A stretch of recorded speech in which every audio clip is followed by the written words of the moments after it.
Isang 2.3 magnitude na lindol ang tumama malapit sa Manay, Davao Oriental, Pilipinas ngayong ika-25 ng Abril, 2026 sa 4 minuto pasado alas 12 lokal na oras.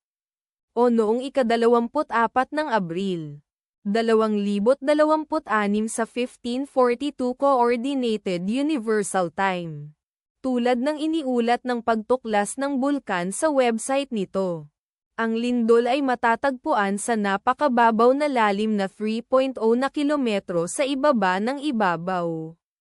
Sa mga coordinate na latitude 7.21 at longitude 126.54.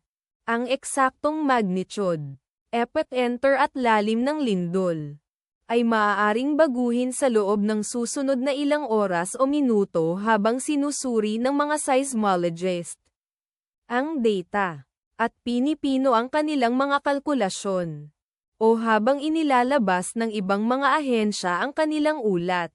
Kabilang sa mga bayan o lungsod na malapit sa sentro ng lindol ang Manay, Davao Oriental, na matatagpuan 0 kilometers o humigit kumulang 0.0 milya mula sa sentro ng lindol.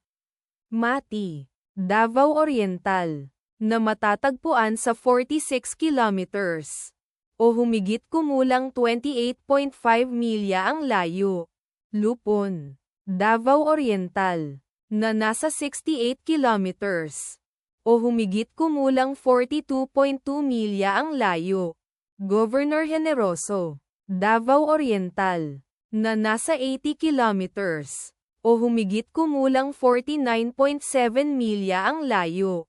Ang inirerekomendang pagkilos ay maging mapagbantay para sa mga posibleng aftershocks na maaaring mangyari.